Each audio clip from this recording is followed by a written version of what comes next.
I'm Vinay. And I'm Ryan. And this is For the Creators. Hi guys, welcome back to another episode of the show. I don't know why Ryan's giggling, but you know how it goes.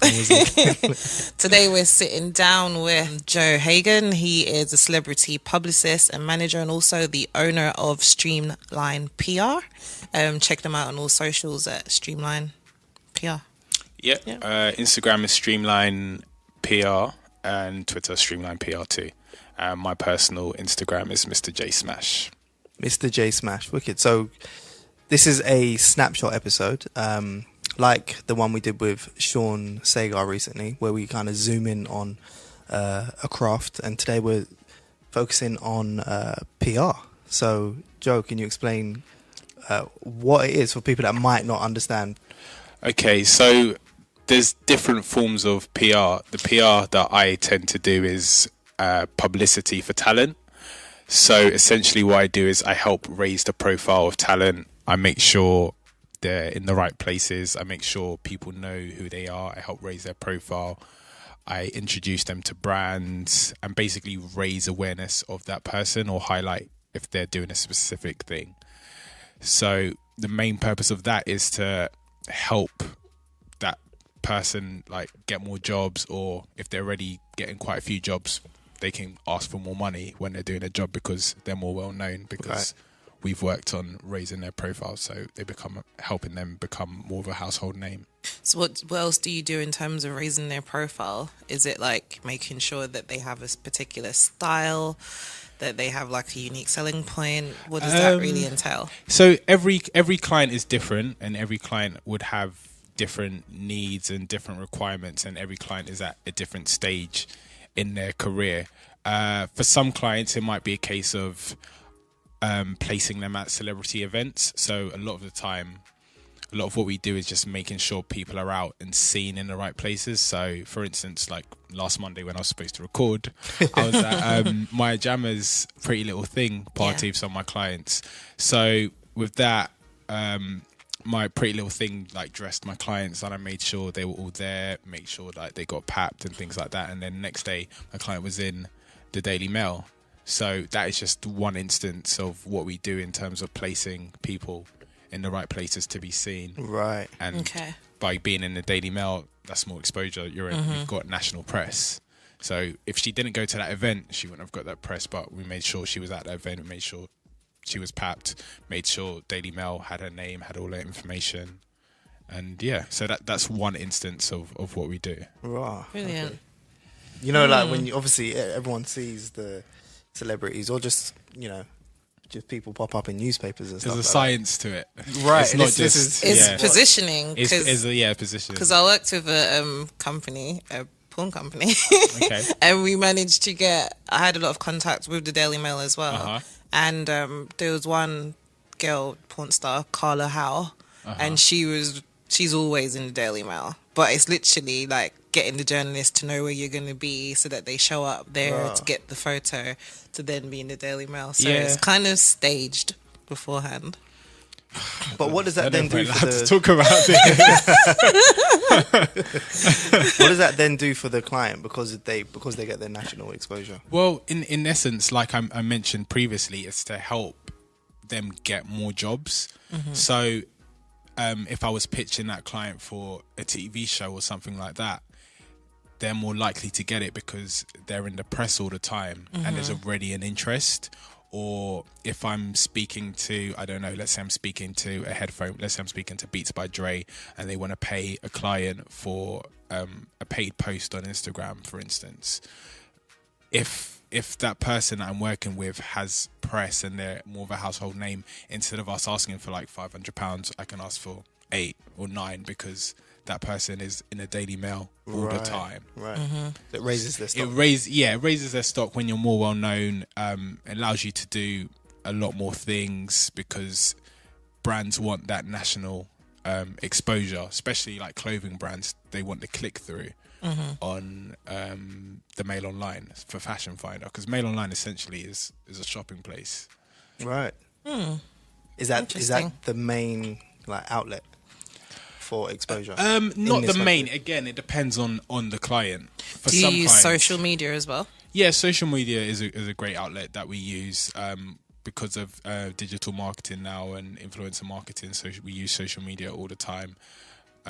Just did a campaign with Malibu. The rum. Yeah, with a couple of my clients, and that's all on social. Cool. Brilliant.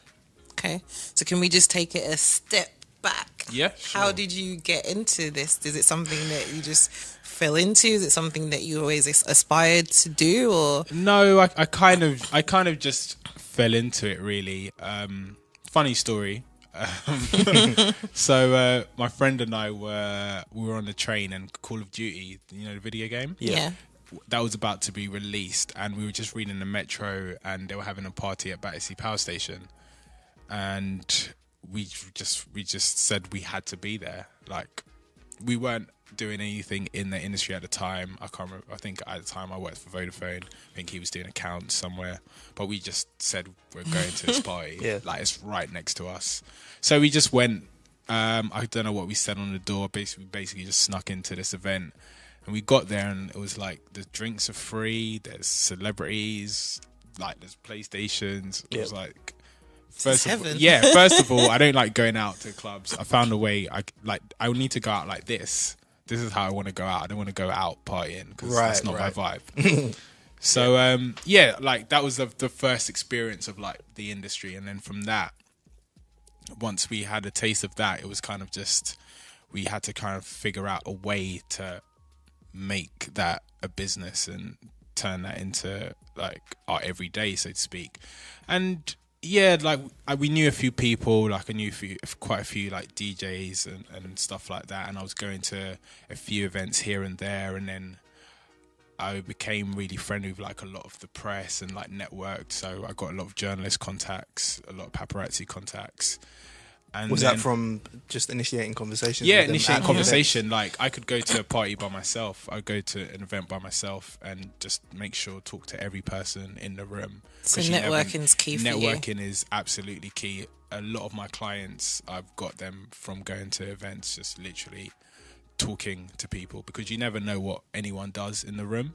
So it's important to network and put yourself out there and explain what you do, find out what they do, and then see if there's anywhere you can work together. So I want to ask a question about networking, because it's one of the things I think that gives a lot of people anxiety. Yes, I was about to ask it's like, how do you build up the courage to just go up and talk to people?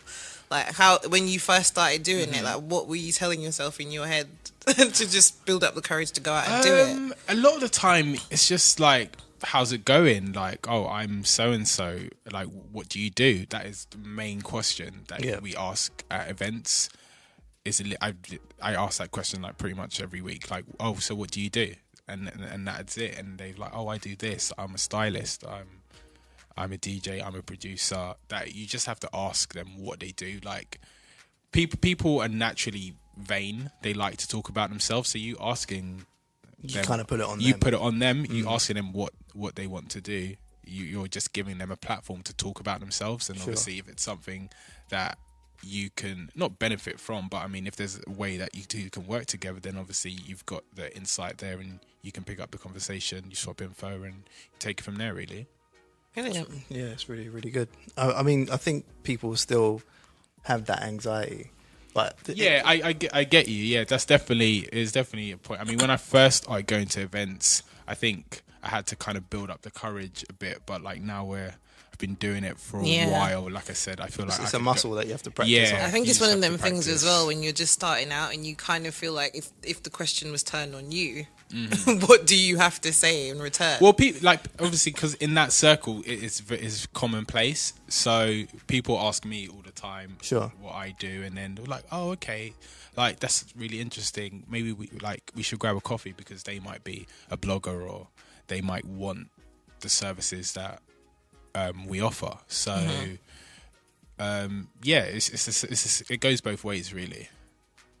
Cool. Really cool. So the most of our audience are creatives. Yes. Do you have any advice on how they should utilize their socials or just their general presence? Generally, I'd say be persistent. and realize that things take time in anything that you do. It's very rare that you get something that is an overnight success. I didn't consider myself a success yet with the company. We've been going like 3.5 years, and it's been like, when you start a business, there's dark days, very, very dark days. We know. Yeah. I'd say we're seeing a bit more of the light now, Good, which I'm quite happy about. But I've been in the dark days, and I don't want to go back. So you have to be you've got to persevere, and you've got to believe in your journey, especially like in the creative industry. Your parents might not understand what you do. Yes. Asking they won't get it because they're not from the generation. But you have to believe in yourself, believe in your journey, and if you put in the work, it will bear fruits. So I'd say just persevere. In terms of social, I'd say I'm on Instagram a lot, but it's like I'm looking at brands, I'm looking at what musicians are popping now. I'm looking at who's working with who, because then I can like email the brand and say, oh, I represent so and so. If you've got any digital collaborations coming up, I think this person would be great for. So Instagram is a great tool to get yourself out there. There's so like a lot of the work we do now is through Instagram. Okay. A lot of brands just want a post on Instagram. So Instagram is a great tool. So that was another question I was going to ask you. So you mentioned that you approach brands a lot. Mm-hmm. What is kind of like the email etiquette when approaching a brand? How would you go about doing that if they've never heard about you before, if they're not aware of your organization? Like, how do you go about first getting the contact within the brand and then knowing what to write in that email? Okay. Well, that is me being in the industry for a while now. That is me and our company having the contact base. It's research as well. You just have to do research. Obviously, you won't find everything on Instagram. Like, you won't find all the contacts. You just have to, you've got to research and you've got to build up your contact base. Obviously, I've been doing this for about 7 years now, full time for 3.5. So I built up quite a big contact list. So contacts are essential. But who do you target within the brand? So I'd normally speak to the PR manager of the brand. So if I'm speaking to Boohoo, it might be the PR, or it might be like the comms manager, right? That I'd speak to. And a lot of the time, if you're in the ballpark, they might forward it on to the person who deals with what you're asking for. What type of information would they request from someone? So say, for example, you're an influencer, you've got 100k followers. When you're contacting a brand, what information should you be presenting to them in order to sell yourself? Well, what we tend to do is we'd send a brief bio about our client. Obviously, we'd send over their Instagram. So we send a brief bio, maybe a few images, and like check to see if they're doing anything digital, and if they are, they'd come back and they might ask for the analytics just so they can see what their engagement is like. And then if that's the case, we send it over, and then if they want to work with us, then we agree a price for like a post or stories or whatever they're after, and then we just take it from there, really. So what would you say that brands are more interested in now? Is it the number of followers or the engagement on a post? Because obviously you can purchase followers. Yeah, are they more interested in engagement? It's very much a grey area, because there are a lot of people that buy their followers, and it's really obvious because the engagement doesn't relate. Some brands won't want to work with you if you've got fake followers, but then other brands don't look into it that in depth. So it kind of depends on the brand, because I definitely see people work with brands whose engagement isn't real. Right. But it just depends on the brand. Like if a brand asks for your analytics, then they're going to look into it more in depth, because your analytics will show that if you've got like 20k followers and you've got 50 likes on your picture, then, I mean, yeah, it doesn't add up. Yeah. Okay, brilliant. So, in terms of the projects that you've worked on thus far, which one would you say has been the most interesting one, or if you can talk about it? Yeah, projects. I mean, projects aren't as interesting. The projects are good. They're mainly for my clients because obviously the main function is publicity. So we're just raising it's getting press for people. But obviously the stuff with brands, that is a byproduct of what we do. So like I mentioned, we're working with Malibu, and that's the most recent campaign we're doing. So that involves how many? I think they wanted 3 shots, and then they've sent like hampers over to everyone, and they've given us like a cocktail list. So everyone had to like make cocktails, and we filmed it and things like that for their story. So that was really cool. Outside of that, like I've been to really cool events. Like Fendi had a party, which was amazing. I saw pictures of that. So yeah, there was 2. So Fendi had a party in London. Okay. Which was really cool. Like Drake came and stuff. He was literally standing like across the room. It's crazy. Yeah. I saw clips from that. I think Octavian was there as well. It was a good party. That one. But like Big Sean came. And yeah, I've been to Fendi in New York, like for New York Fashion Week as well. And that one was insane. Migos performed, 21 Savage, nice. Metro Boomin. Yeah. So yeah, there's perks. Like the going out and stuff, going to like cool parties and stuff, that's definitely like a perk of the job. But, so when you get invited to a party like that, do they cover your costs, or do you have to cover your costs to get there? It depends on, I mean, like with New York, I was in New York with a client of mine who at the time lived in New York. So we like, I went over for Fashion Week to sort out some shows and events for her and make sure she's front row packed and things like that at shows. So yeah, it depends on the event. Some events would like cover your costs in terms of like travel and things like that. Yeah. Not normally internationally, but like in London, like if we were going to an event, depending on what it was and we were invited, I might ask for a car to pick my client up and things like that. So it depends on the event, depends on the client and what the remit is. Okay. Nice. I just want to go back to this being there's a science to it. Yeah. And you know, I'm from the music world. Okay. And a lot of my colleagues, myself included, sometimes it's like the thought of, I'm just going to make something great. I'll put it out there and it will do its own thing. Is that necessarily the case, or is it always, you know, it has to be in the right magazine, so it's seen by the right people, has to have a premiere somewhere, you know? Does it can, you can just put something out and it can be great, but it doesn't hurt to have help, is what I'd say. Especially in music, I always feel like you need your radio plugger. You need, like, you don't need it to be premiered on somewhere, but you need platforms to showcase your music, platforms that everyone uses or everyone sees, obviously, to gain exposure. So it can just happen, just put it out and it organically just does this thing, but it, like I said, it doesn't help. It doesn't hurt to have that strategic push as well. Obviously, again, that would depend on budget and stuff. Of course, yeah. Yeah, because like radio pluggers are not cheap. No, so, definitely not. Yeah, especially good ones. Yeah, it depends on budget as Exactly. Yeah, because even like I saw a stat the other day about Spotify, about how many songs get uploaded to Spotify a day. It's something like 25,000. Really? Okay. A day. It might have been a week. A day or a week. Okay. Anyway, but they're international. It's a lot of noise. It's a lot of noise, basically. So it's how do you cut through the noise? And that's not just in music, but in everything. And so for someone who hasn't got a big budget, how do they get the help on that level without necessarily having the contacts? If you haven't got budget and you're a musician, I'd say you go the independent radio route, I think. And you need to make friends with the DJs. So build up your own network. Make friends with the DJs and the presenters on the independent radios.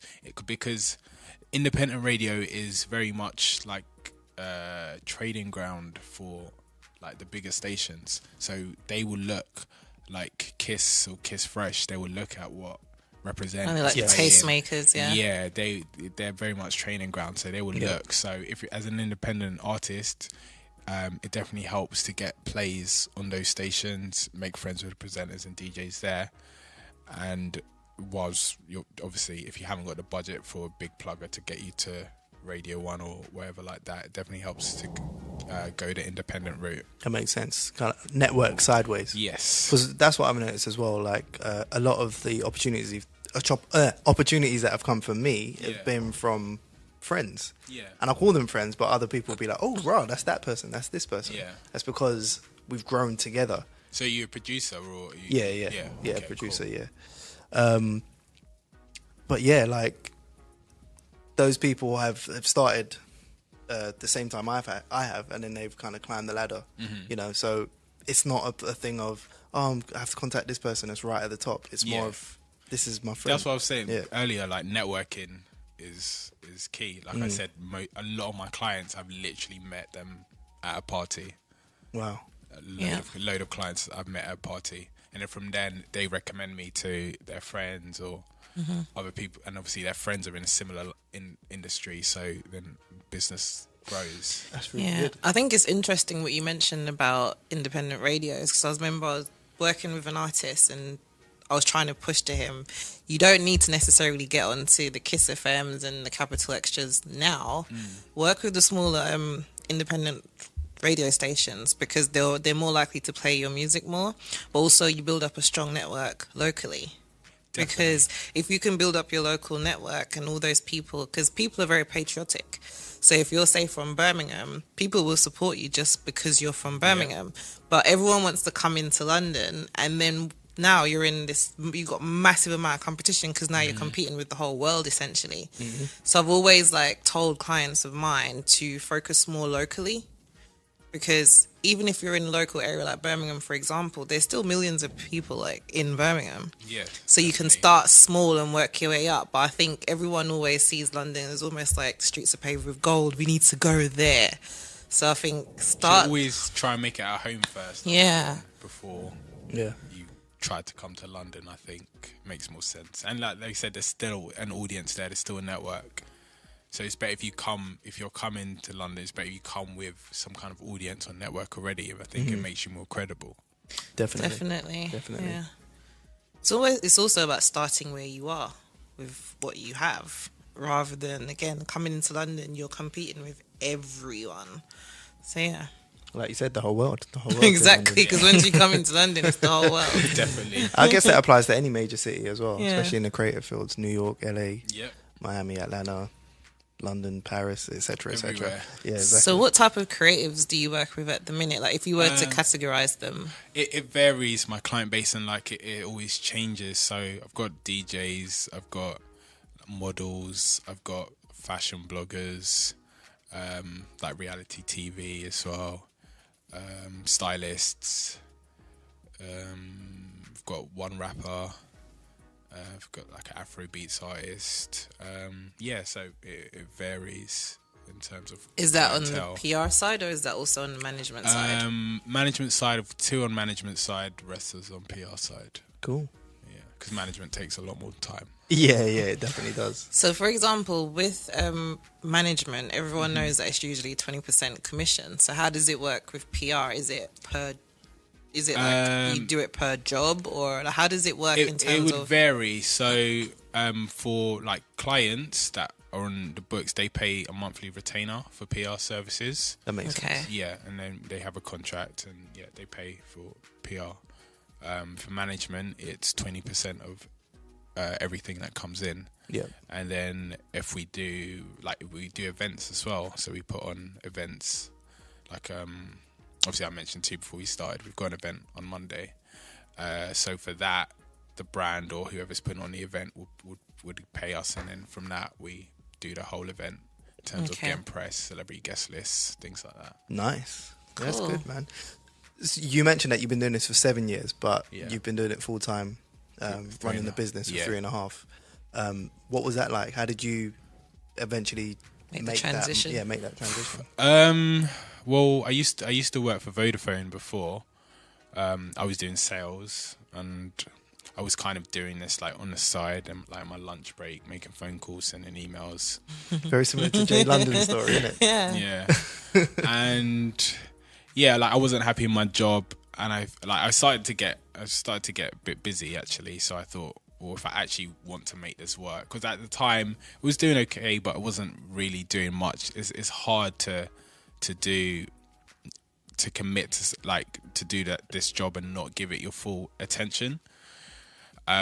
So I'd saved up quite a bit of money and stuff like that. So I thought, okay, let me take the plunge and try and make this actually work. So how much of a buffer did you have in terms of like months? I mean, like I said, it was dark days. It was dark days.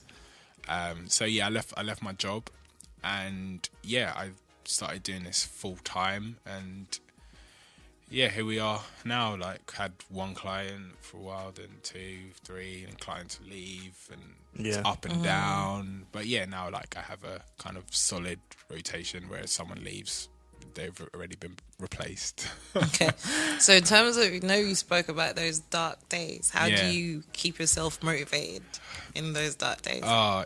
It's hard.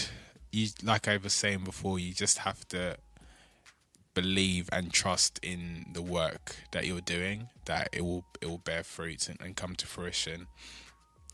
And I think lists as well are really important to have. Write things down. In terms of like to-do lists, or for daily, do a to-do list, and I'd say in a wider scheme of things, have a vision board. Yes. So write things down that you want to achieve in that year. And a lot of people with their vision boards might write, I want £1 million or something like that, which is fine to write that, but you need to write feasible steps as to how you're going to get to that £1 million, I feel. So like for me, for instance, like one of the things I wrote on my vision board was like to do like 5 events this year for the company. But for that to happen, I need to speak to so-and-so, I need to go back to this contact. So I'd write down those steps to make things happen, because then you're working towards something rather than just not a pipe dream, but how are you supposed to achieve that? Makes it realistic. Yeah, it makes it realistic. Yeah, right? You break it down. Yeah, right. And you want to do a Bentley, you want to get a Bentley, cool. But then how are we going to do that? How am I going to do that? Okay, to Bentley, I'm going to probably need to do like 15 events this year. I'm going to need to have like 20 clients paying X amount of money. Exactly. So I would write all of that on my vision board. It's really good. Yeah. That's good advice, because I think most people, even for myself, when I've looked at creating a vision board, it's almost like a pipe dream. You've got all these things on there, but sometimes it's unrealistic because you haven't really put the steps in there and how you're going to actually achieve it. So then it's just a dream. So you have to make it actionable. You've got to make it actionable. So if you're writing £1 million and you put the steps and you're like, okay, well, this step actually isn't, then it means you need to change that mill and put, okay, I'm going to make 250k because I can do this and that, and it'll add up to 250. Right. So it can also be iterative. So I think most people think the vision board just stays there and that's it. So you're basically saying that you can make changes. You can make changes, but so long as you're working towards an achievable target. Exactly. Yeah. It's about having a target, about having a destination, but plotting your path, isn't it? Like, you have to plot your path. Yeah, definitely. You can't say, I'm gonna go Scotland tomorrow and then not know what direction you're gonna drive in. Do you know what I mean? It just doesn't make sense. Yeah, and like it's important to know that there will be ups and downs, a lot of downs, but you just you've just got to believe in it, and like everything takes time, and you just got to persevere through, and there will be better days. Yeah. What advice would you give to our audience in terms of relationship building? Because obviously there's one thing to go out and network. Yes. There's another thing to maintain that, the relationships that you build when you're out there. That is It's a great question. Any advice you'd give to the audience? Well, like relationship management is a service that we offer, because for our clients and the brands that they work with, a lot of it is relationships. I feel one thing is don't always going for the money straight away in terms of relationship building.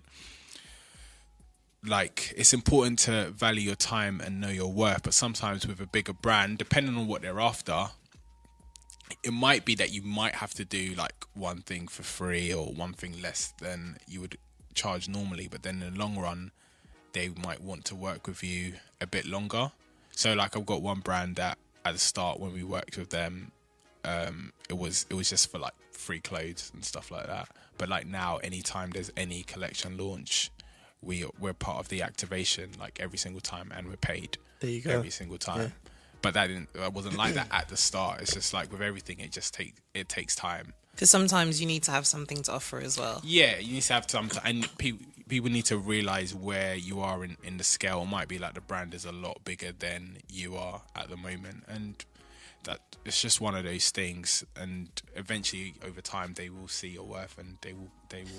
So in terms of like building relationships with individuals, so say I'll meet you at a networking event, what would be your next step after that? Is that you contact them immediately? Or probably a couple of days later, depending on how the conversation went. It'd either be an email or a text like, hey, nice meeting you. This is what I do. Obviously, it'd be great to find out a bit more about what you do. Maybe we could meet for a coffee, something like that. It's important to have that meeting to see if there's anything that you guys can actually do together to maintain that relationship. Because a lot of people not everyone that you meet is gonna be like worthwhile to you. I don't want it to sound like people are commodities, but your time is very precious. That's right. You can't get it back. I've been in so many meetings and I'm literally like, I don't need to be in this meeting. Right. Why did I take this? That is a learning. But that's how you find out. Yeah, it's a learning. But then you can ask questions beforehand, so then you don't waste your time at that meeting. Like, what questions do you ask? I mean, like now, obviously, it'd be like, have you got budget for PR now? I'd ask these questions. Yeah. Because I've learned that, and that will save a lot of time. Yeah, we've got a better reputation now, so it is. I'm able to do that now. So yeah, you just got to try and feel out as much as you can, like over message and email, to make sure that you're not wasting your time. And then once you do have that meeting, if it's successful and you're working, the things you're doing are aligned, then obviously it's important to keep in touch. If you've got something going on, make sure you invite them, or you give them a shout about it, and vice versa. So you just kind of scratch everyone's. They scratch your back. You scratch theirs. Yeah. Brilliant. And I guess it becomes genuine once you've met them. Yeah, it becomes genuine. Like there's people at brands that are like genuinely like my friends, like, but we still work together. We still break bread together. And that's an important thing, I think, as well, especially when you're approaching people, because what I've found is sometimes you see the brand. So say, for example, Sony. You think of Sony, it just seems like such a big thing, but then it's individuals that work at Sony, so it's still people that work behind these brands. And I think a lot of people are scared to reach out to brands like those because they feel like it's such a big brand, they'll never speak to little old me, but behind the scenes is actually people, so you shouldn't be scared. So what advice would you give to someone who has like a dream, or like we have a lot of creatives who are just starting out in their careers and they might be looking for like internships and things like that? So what would you say to them? Never be afraid to ask is what I'd say. Like if you don't ask, you won't know. So I'd also always ask, and do your research as well. If you hear like Sony, for instance, are doing anything, try and be in that vicinity. Try and get yourself in that room. If they've got like some kind of open day, if they've got some kind of free event, always try and put yourself in that vicinity. And then once you're in there, you can try and work out, obviously use networking and work out who is who, and have that face-to-face conversation, and try and get someone's contact info to have a follow-up conversation. Definitely.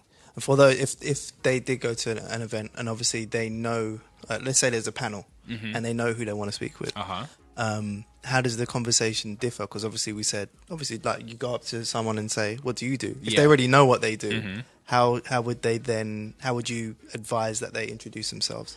And don't go with the hard sell. But I still think you need to sell yourself essentially. So you would be like, hey, like I'm so and so. I thought your talk was great. I'm a musician. This is what I do. I was really interested in getting into the industry more. Like, do you have any advice, or do you know who I could speak to like get into the industry? Something along those lines. So say a bit about yourself. Obviously, if you know about them, you know what they do. You need to sell yourself to them, and hope that they would want to find out a bit more about you. Yeah. So Really the good question I was advice. going to ask as well, do you have a mentor? Because I find that a lot of people say it's really important to have someone that's kind of guiding you, or someone that's already doing something at the level that you aspire to be. Yeah. I don't have a mentor per se. Like I've got one guy who's a bit older that I do like ask questions, and he does help me out with a lot of things. So he's kind of done what I've done, and he's moved into more of the brand side of things.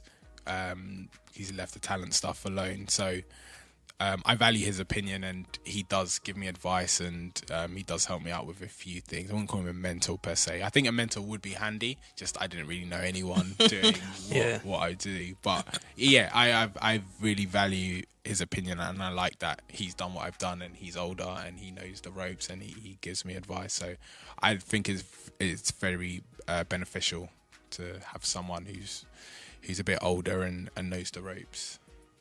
And how important is it for you to stay on top of your craft? I don't know how quickly like PR evolves, but how important is it for you to know exactly, for example, what's going on with Instagram, what's coming next with YouTube? Do you stay on top of that? Yeah, or? so it's important to know. Like obviously, Instagram had their IGTV thing, so they had their party recently in Brick Lane. So it's important because obviously a lot of influencers use YouTube, so it's important to know how IGTV, is that going to affect your YouTube audience? Is everyone going to go to IGTV? Is your numbers going to go down like how it did on like Snapchat? Yep. So it's important to know like what's popping and then what isn't as popping in anymore. Because like before we used to have clients used to ask for stuff on Snapchat, like brands used to ask for things on Snapchat from some of my clients, and that doesn't really happen anymore. People still use Snapchat, but Filters. in terms of like brands that I work with, no one's asked for Snapchat in a while. Wow. That's the sign crazy. of the times with Snapchat, I think. It's just because Instagram stole their whole. They didn't steal everything. I mean, Mark Zuckerberg said, "I'll buy Snapchat," and the guy was like, "No." And it's like, okay, I'm just gonna rip off everything you do. Basically. And now they're like 400 million users on Snapchat stories alone. Oh, it's crazy. There's like 1 billion users on Instagram, I think. That's crazy. Like, you would have nearly been chilling in the Bahamas right now. Well, I mean, Snapchat's a public company now. Yeah, so he's still chilling. He'd have a few more islands. Yeah. Yeah. So do you also advise your clients and things like that? So for example, if you can see that the curve is leaning more towards Instagram, if you had someone so say you had Steve-O the Madman, who built his career on Snapchat. Yeah. Like, are you keeping up with your do you give like training or anything to your I wouldn't say it's training, but we like offer social media consultancy kind of thing. So we'd advise like with posts and things like that and captions. Right. And yeah, if someone's primary audience was Snapchat and obviously Instagram is on the rise, we'd probably say, well, your content on Snapchat, just duplicate it on Instagram because that's where majority of people are going nowadays for content. So you don't want to miss out on that. And obviously Snapchat at the moment it may change, but I think their figures are on the wane. Yeah. So it's important to stay ahead of the curve. And yeah, we always advise clients on what's going on or what we think is good or what we think post that or don't post this or archive this post. The lighting's bad on this. Like, yeah. So do you normally have like regular catch-up sessions? So if I had you, for example, if I was a client of yours, and I'm paying you a monthly retainer, Yeah. what would I receive for that? So there's relationship management, which we touched on earlier. There'd be event scheduling. So, for instance, like London Fashion Week, we make sure you've got tickets for shows. Make sure you're seated front row, things like that. So you've got your relationship management, you've got your events, you've got your social media consultancy as well. And then you've got your press. So that is us getting you in publications. Depending on who you are, if you had any interview requests, we'd deal with that. Any inquiries came in from various publications, again, we'll deal with that. So essentially it's relationship management, press, events and social. So does there have to be like a balance as well for the client? Because obviously if the client isn't doing anything, so there's nothing to promote. Because I feel like there could potentially be an issue where I'm sat at home, I've gained 100,000 followers, now you must just promote me, but I haven't done anything in about 2 months. So yes, you can get me into these events, but am I worthy of being at these events if I'm not doing anything? Do you ever encounter that problem? Yes, very often. That is a common cause of conflict. If a client isn't really doing much, then there's not much that we can promote. Yeah. So they need to be doing stuff, because like I said before, this is to enhance what they're already doing. Yeah. So if you're a DJ, for instance, but you haven't got any gigs, then we haven't got much to talk about. So it's important that the person is active. Like a lot of the clients we work with will have agents or will have managers as well, because their primary goal is to get them paid work, and then from that we can promote it. So like one of my clients did like a perfume campaign. So when that came out, then we sorted all the press for it, sent it to like the Sun and sent it to everyone, sent a press release out to everyone. But it's because she was working, we were able to promote. Yeah, you got something to go with. Yeah. Have you ever had to deal with like a crisis, like with one of your clients, in terms of like a controversy in the press? Yes, I have crisis management. Yeah, that is also in the contract. We haven't had to do it that often, but Luckily, yeah. But I did have to do it recently. Yeah. I can't speak. I don't. No, of course not. No, that's fine. I don't want to add any more light to it. No, absolutely not. Yeah, that's cool. But yeah, like, even though you're like obviously doing the business now and it's 3.5 years and it's going well, there are, like you said, there's ups and downs. And definitely. Yeah, I suppose that would be, although it's a service, it's also something that's like, that was my head was hot when that came through. Yeah, I can imagine what is going on. Yeah, but we've dealt with it, and that is it. Does things like that reflect negatively on your business, or does it always just stay? It can do on the client. It can do. It depends on how big how big of an issue it is. Fortunately, I don't feel it was that big of an issue, just because we just started working with that person and their profile wasn't up there yet. So fortunately it didn't, but depending on who it is and what the crisis was, it can reflect poorly. Is it more important on how it's left or how it ends, or how that situation ends? Yeah, I think how it ends and then what you do to rectify public perception going forward, because obviously your name would be out there, but it's what you do after, and then that will kind of be how people remember the situation going. Interesting. Brilliant. Yeah. It's really insightful. Learn a lot, man. I feel like I can be a PR agent now. I'm coming for your 45 job. minutes. No, definitely. We'll try and do like a Q&A or something with the listeners to see if they've got any questions, and then if you're cool with that, we can send them over. And then that's cool with me. Yeah, that'd be wicked. Yeah, it's been really insightful. Yeah, all good. So guys, as we say every episode, review us please on Apple Podcasts and Google Podcasts or everywhere you hear this. Drop us a note. Follow us on @ForTheCreatorsPodcast.